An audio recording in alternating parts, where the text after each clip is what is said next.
Hello friends, now I'm going to explain you how to draw a free body diagram, which is considered to be the most important part of mechanics. Without knowing how to draw a free body diagram and writing equations based on that, we can't do any part of mechanics. It is also very important, it plays a very important role in doing rotational dynamics problems, also work energy problems, and also many other sections of mechanics. So we must and should know how to draw a free body diagram. Without it, we can't do any mechanics problem. So let's discuss now how to draw a free body diagram. First of all, we need to consider a system. Suppose here is a block. Here is a pulley problem. Here is a block of mass 2 kg. And suppose it is like this. This is a thread. It is like this. Firstly, we need to consider our system while writing a free body diagram. Here, let's consider this block to be a system. Second step, we need to identify the forces acting on the system. The forces may be like tensional force. The forces which we generally get in mechanics problems are tensional force, its weight, frictional force,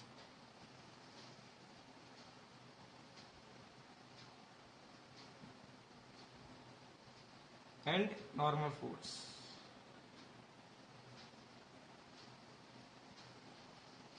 These are the main types of forces which we generally discuss in mechanics problems. And the third step is drawing a free body diagram. While drawing a free body diagram, we'll consider our system as a point dot like this. We'll consider our system as a single dot like this. And we draw some rays like this to represent the forces which are acting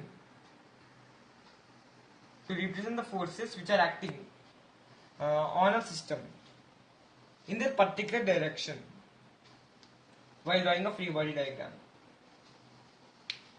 In this situation, we'll write this block as a dot like this, and the forces acting on this block are its weight. Always remember that gravitational force, which I say weight, is always in the downward direction. In any situation you consider, it is in the downward direction, and the formula for gravitational force is its mass multiplied by a constant g, whose value is considered to be 10 meter per second square. It is acceleration due to gravity.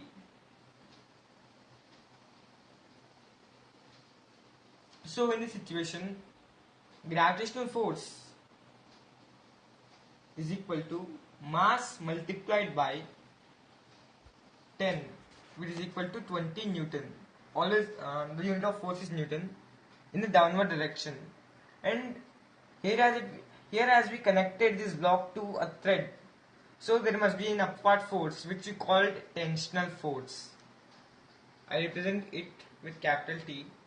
So the forces acting on the block are tensional force and force due to gravity in the downward direction.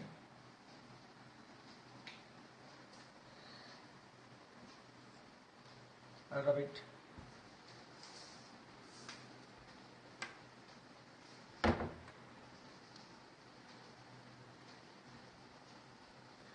And the fourth step is writing equations based on free body diagram.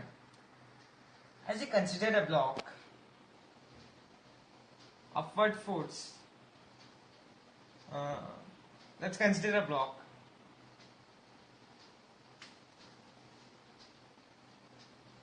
Two kg, and suppose if I pull this thread with a force of 16 Newton in downward direction, then what is the acceleration of this block and what is its direction? Now to this example, I described how to write equations. While writing equations, we need to use Newton's third law. Force net on a system is equal to its mass multiplied by its acceleration. If the system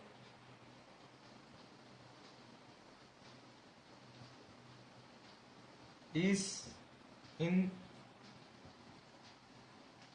equilibrium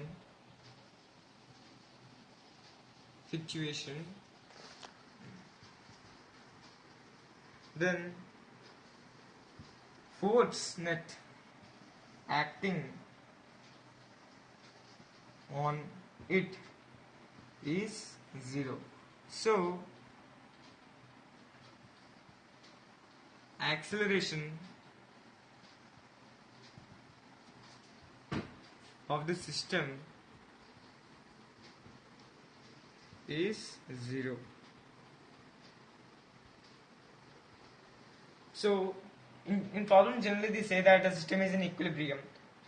Then we must understand that the system, the force net acting on the system is 0, and so the acceleration of the system is 0.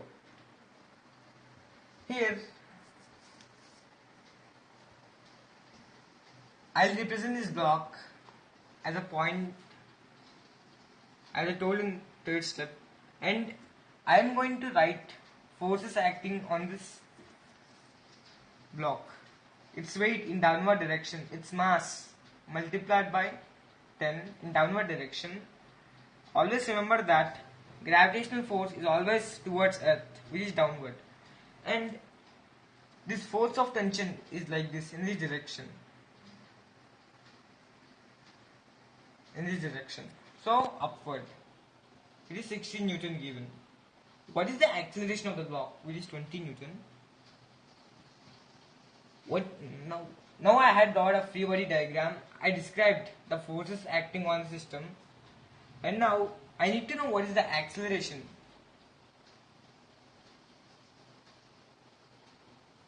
As I told, force net is equal to mass multiplied by acceleration. What is the force net acting on the system?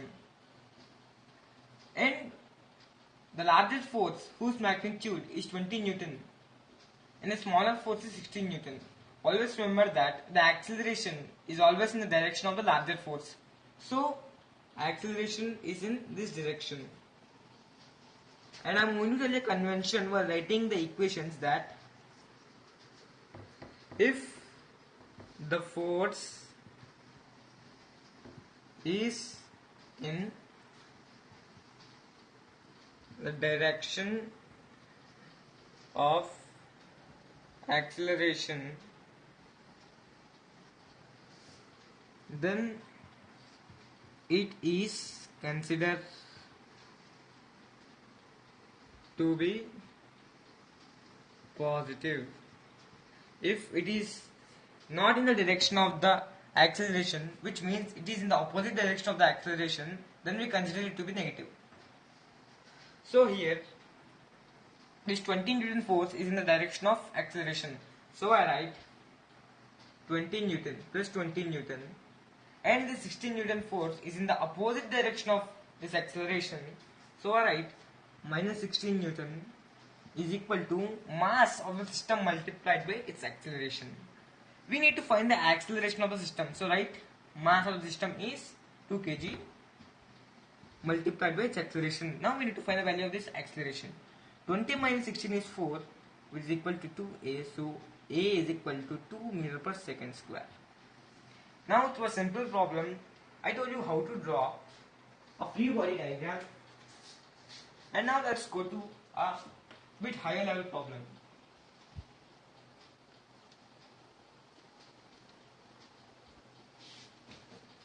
Suppose here is a block like this. Here are two threads like this.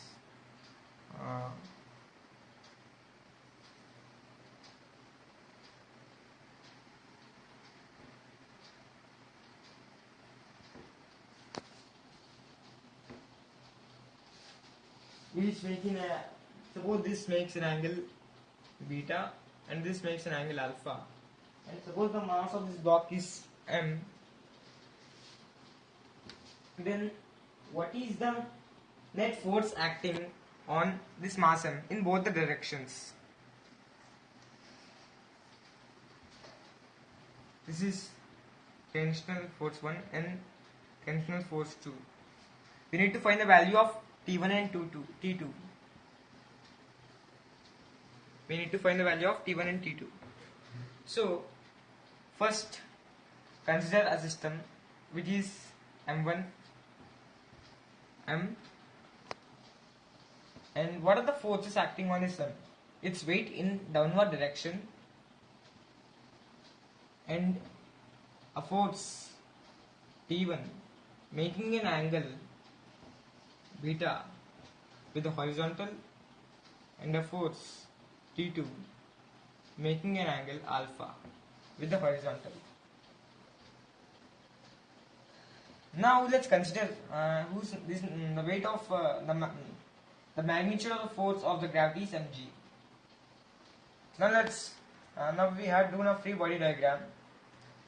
Now let's consider the forces which are acting in a vertical direction.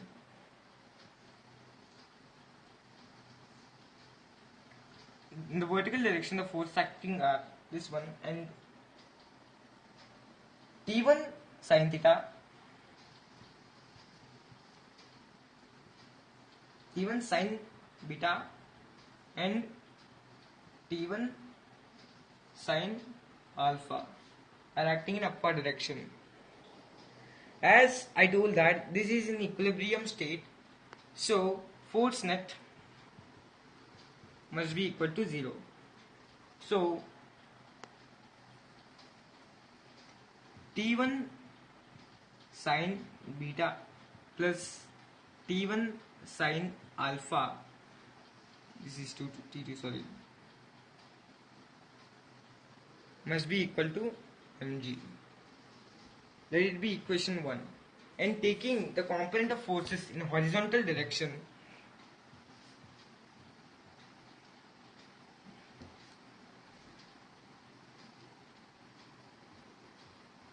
T2 cos alpha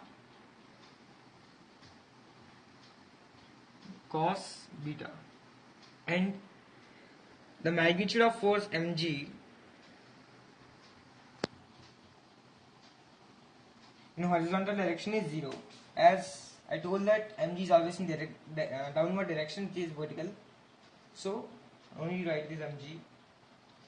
So this is towards positive side of x-axis and this is towards negative side of x-axis. So T2 cos alpha minus T1 cos beta is equal to 0.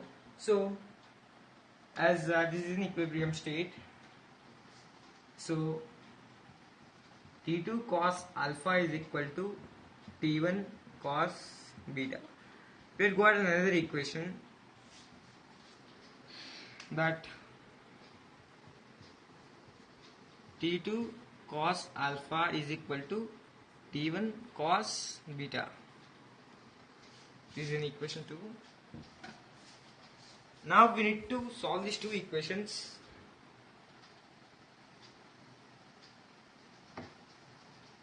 Now we need to solve these two equations to get the value of T1 and T2. So from this we get that T2 is equal to T1 cos beta by cos alpha. Substitute this value in this equation.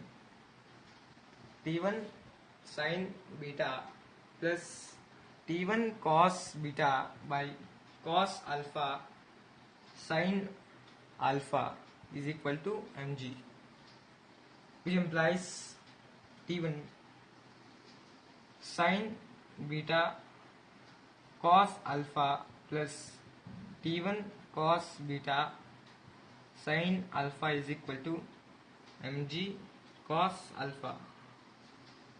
So take T1 as common. Sin beta cos alpha plus sin alpha cos beta is equal to mg cos alpha. It implies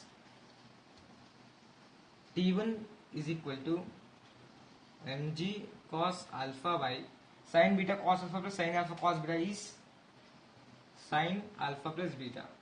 So we got the value of T1. Similarly, from this equation we get that T2 is equal to T1 multiplied by cos beta by cos alpha. So T2 is equal to mg cos alpha by sin alpha plus beta multiplied by cos beta by cos alpha. Cos alpha cancels cos alpha, which is equal to mg cos beta by sin alpha plus beta. Thank you for watching the video. I am uploading many videos on my channel. Please watch them. If you like the video, please like it.